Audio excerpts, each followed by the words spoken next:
एक शख्स अपनी पत्नी को रास्ते से हटाने के लिए 2 महीनों तक YouTube और Google को सर्च करता रहा और अपनी पत्नी को रास्ते से हटाने के लिए उसने एक नायाब तरीका आखिरकार ढूंढ लिया और अपनी पत्नी को इतने शातिर तरीके से अपने रास्ते से हटाया, जिसने भी इसके बारे में सुना वो भी सोचने पर मजबूर हो गया कि आखिरकार एक पति ने अपनी पत्नी को इस तरीके से क्यों अपने रास्ते से हटाना चाहा। नमस्कार, आदाब। भारत भूमि न्यूज़ पर आपके साथ में बंटी रावत। ये मामला मोदी नगर के आनंद विहार का है। वहाँ पर 38 साल का एक शख्स जिसका नाम विकास होता है, जिसकी 12 साल पहले शादी होती है और शादी जिस लड़की के साथ होती है उसका नाम सोनिया होता है। वह हरियाणा के भिवाड़ी में अरविंद फार्मा नामक कंपनी में क्वालिटी मैनेजर के पद पे काम करता है। वहाँ पर एक और अन्य महिला जिसका नाम अमीषा होता है वो भी वहीं पर काम करती है। 2 सालों तक साथ काम करते करते एक दूसरे के साथ उनके मधुर संबंध बनते हैं और ये मधुर संबंध प्रेम संबंध में बदल जाते हैं। दोनों अब एक दूसरे के साथ रहना चाहते हैं।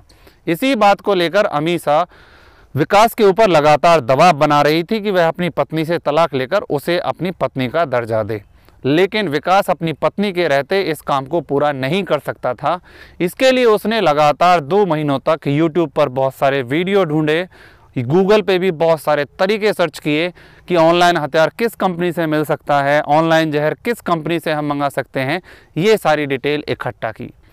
तब जाकर कहीं 2 महीने बाद उसने अपनी पत्नी को अपनी गाड़ी में बिठाया और गाड़ी में बिठाने के बाद गाजियाबाद के फ्लाईओवर के पास ले जाकर गाड़ी में उसकी हत्या कर दी। हत्या में उसकी सहयोगी महिला अमीषा ने भी उसका साथ दिया। शातिर तरीके से उन्होंने पुलिस को लगभग 8 बजे के आसपास सूचित किया कि 4 बाइक सवार लोगों ने उन पर हमला किया, जिसमें उसकी पत्नी की मौत हो गई है और उनके गहने और 50,000 रुपये भी लूट लिए हैं।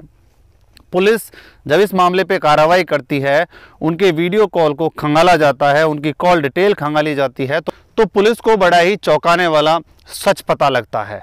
उसके फ़ोन में एक तलाक का एफिडेविट मिलता है जिस पर सोनिया के हस्ताक्षर होते हैं, जो कि उसकी पत्नी थी। जब घर वालों से इसके बारे में पूछा गया कि विकास और सोनिया की आपस में कोई अनबन थी, तो घर वालों ने भी इसके बारे में कुछ नहीं बताया।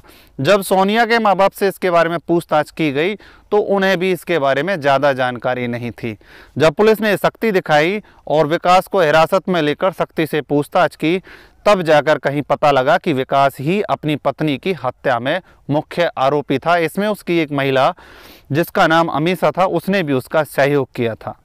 कुछ और अन्य वीडियो भी उसके फ़ोन से बरामद हुए, जिनकी जांच अभी भी जारी है।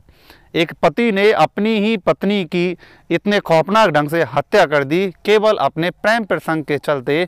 उसके एक गलत कदम ने 2 परिवारों की ज़िंदगी तबाह कर दी। उसका परिवार तो बर्बाद हो ही गया, साथ के साथ अमीषा का परिवार भी कहीं ना कहीं बिखर गया। पुलिस अमीषा की लगातार तलाश कर रही है। उधर सोनिया के घरवाले इस बात पर विश्वास करने के बावजूद भी भरोसा नहीं कर पा रहे थे, क्योंकि 12 साल का समय बहुत होता है। उनके एक दूसरे पर इतना अटूट विश्वास होने के बावजूद भी विकास ने इस खौफनाक घटना को अंजाम कैसे दिया। समाज में इस तरह की घटनाएं जब सामने आती हैं तो हम भी सोचने पर मजबूर हो जाते हैं कि आखिरकार एक ऐसा विश्वास जिसके आधार पर पूरे रिश्ते की आधारशिला रखी होती है, उसी को आदमी तोड़ देता है और एक क्षण मात्र के सुख के लिए वह अपनी हंसती खेलती ज़िंदगी में आग लगा देता है। इस तरह की घटना को बताने के पीछे किसी की भावना को ठेस पहुंचाने का कोई उद्देश्य नहीं है, केवल आपको सतर्क सावधान करने का है कि चौकन्ने रहें, जिससे आपके रिश्ते मधुर रहें। फिर मिलते हैं इसी तरह की किसी और सच्ची घटना के साथ। तब तक के लिए जय हिंद, जय भारत।